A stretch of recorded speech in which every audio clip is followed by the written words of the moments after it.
They only see where you're at right now. They don't understand what you had to go through to get to where you are right now. Everybody wants to start off ready-made. Nobody wants to build. Nobody wants to get their stripes. Nobody wants to bleed. Nobody wants to hustle. That just must be a level of you there right now. Hook me up. Let's make money together. That thing of give me something for free, I'll make you money, that just doesn't work, bro. Yeah. You are now tuned in to Bully Club TV. I gotta roll a blunt for this one, man. I got smoke, y'all. Hey, I got a new plug. He from Jamaica. He's selling the new drug. He up in my session. It's by my things. Yeah, blown on trees. All I wanna do is smoke, man. Yeah, Papu yes got me no soap, man. All I wanna do is smoke. Oh yeah.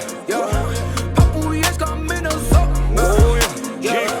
All I wanna do is chicken nigga the machine. I was dipping on the lean. Yeah, never slipping out me. My coca floating up the streets. Yeah. Young, always on the knees, all hell praise me. Fiends know I'm the king. West Coast thing, I think I passed it to the team. Yeah, always rolling up a blunt. Smoke, never pass down. Wetter than the vow down. Jet boys, we gon' run down. The shit times rolling, yeah, like a brand of hacienda. Rolling up smoke. Dirty Kingsley, watch the blunt down.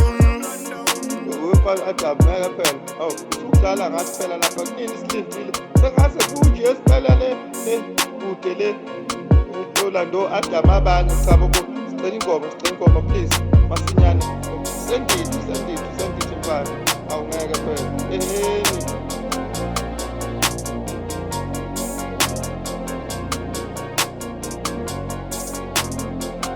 all I wanna do is smoke, man. Yeah, Papu yes got me no soap, man. All I wanna do is smoke, All man. right, Warren. Pleasure to have you here with us today. What got you into breeding bullies? Very common question. I started breeding pit bulls from the age of 13, and I always bred pit bulls with the idea of the bully in mind. For a long time, I thought that the bullies, when I saw them online or on the internet, I always thought that they were extra large pit bulls or buffed out pit bulls. I called them short and wides at the time. So that's what got me into the bullies, wanting that extra big pit bull that I always bred when I bred the pit bulls. Wow, that's actually pretty impressive. So, which class do you breed? We breed all classes. I personally focus on the standards and the pockets. It's a personal preference. When I started with the bullies, I started solely with the XL because back then that was my taste. But the taste does evolve after time and after interaction with them, and you realize exactly where you fit in and what fits in best with you and your environment. So that's what we're working on right now is the XLs and the pockets. Yo, and what kind of diet do you have them on? The adults, we got them on a Canon mix and raw in the winter time for extra fat, and the puppies, we have them on Origin. Cool. So, what advice do you have for upcoming breeders? My advice for upcoming breeders is, number one, know the breed standard. Know the breed standard and adhere to it. Let the breed standard be your Bible. Number two, this is not a cheap game. It's not a cheap venture. So stop looking for home hookups. Stop looking for the cheap way out. The dogs will reflect it all the time. And that's why there's a vast difference between kennels and stuff like that. It's purely because of the amount of time, effort, and finance that they put into their dogs. Very true. So, what's been the most difficult thing to overcome in the bully game? The most difficult thing to overcome in the bully game, my man, I would say is the negativity coming from the people. The people in this game can absolutely take something you love dearly and turn it into something that is your worst nightmare. I, for one, was this close to giving up and saying, right, I'm done with the bullies now. I'm just going to keep one or two and keep going. But my partner convinced me otherwise because he truly believed that we had so much further left to go in the game. So that's the hardest thing for me to overcome is the negativity of people, dealing with the various people who want the best and people who pretend to want the best initially. So basically, I'd say, in a nutshell, it's the people. That's all. Pretty fair. Who do you look up to in the bully game, internationally and locally? Internationally, man, I'd go with cats. Number one, I'd say Alex Ferraro and his lovely wife, Devon Ferraro. Reason for that is because of the fact that not only did they take a dog that was beautiful already, produced by Mike Mesa, which is now Lucky Luciano. They showed him, they champed him out, and he's produced at least 25 champions, if I'm correct, and at about 5 to 10 grand champions. And his consistency in his litters is just on fleek. So that's definitely somebody that I look up to, and definitely somebody whose advice I follow strongly. Nan Bai out in China, he didn't buy the milk, he went straight and he bought the cows, which is clever. But a lot of people have deep pockets, but they just have no real vision. This dude did his homework, has the vision. Every time he produces something, it's an absolute bomb. It's Hiroshima all the damn time. His dogs are constantly coming out looking the same, non-stop. And I respect consistency in a litter because it takes a lot of time and effort to obtain that in the bully breed. Locally, who do I look up to in the game?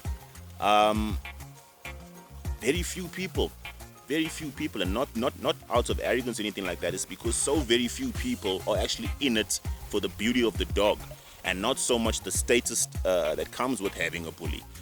Not so much the status that comes with having a very expensive dog. Without sounding arrogant again, I don't really look up to that many people. I have friends and stuff like that, but I think we're all just trying to hustle and trying to do our own thing at the end of the day, man. Cool. And what's the goal for the kennel for the next few years? The goal for the kennel in the next few years, like I said, is proper consistency. Consistency on the level like again, Alex Ferraro and your Nan Bais, your Mike Mesas, those dudes. That's the goal for the kennel. The goal for the kennel is to produce a litter of health issue-free dogs, non-stop, all the time. The goal for the kennel is to make sure that the customer is as happy as ever with the dog that we put in their home. So that's the goal for the kennel. Now it's going to be the goal for the kennel in the next 10 years' time. We slowly but surely put in a lot of money, time, and effort into getting the chess pieces, and right now we've almost filled the board. And that's it. 10 years from now, what would you like to see in the South African bully game? Man, 10 years from now, what I'd like to see in the bully game locally is not to see bullies at the SPCA, not to see the bullies with a bad rap, not to see in the newspaper that bullies are attacking children.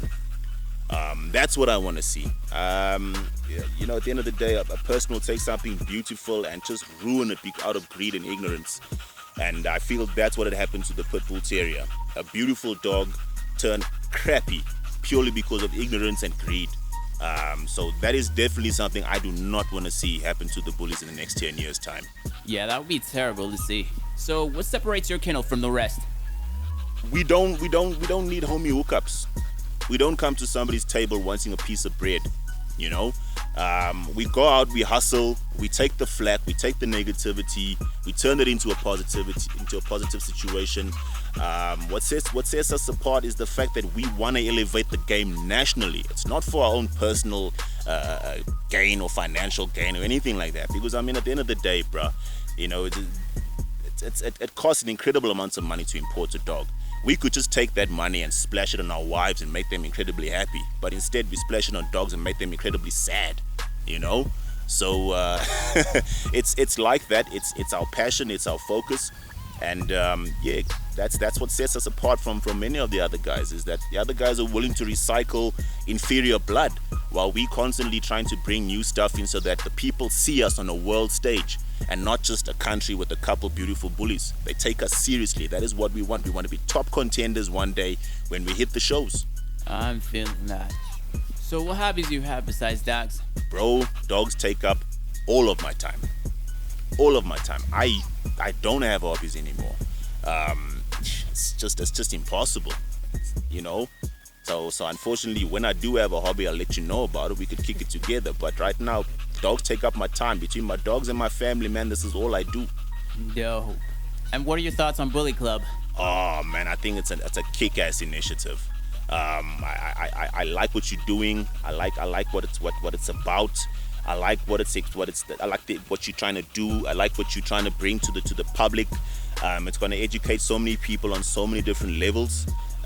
You know, a lot of people will look at the dog and think pit bull, and then realize it's not a pit bull, and then engage with them and realize, wow, this temperament is completely different from that which I understand and know. So what I like about Bully Club is that it's opening a doorway for education. It's allowing people to be knowledgeable about a breed that is fairly new in South Africa. It's less than 10 years old. So I'm hoping and praying that, you know, Bully Club and you guys and the initiative and all of that will really play out nicely and play out in everybody's favor. Then we can all sit at the table and eat bread together. Sweet, thank you. You're welcome. Thank you for having us.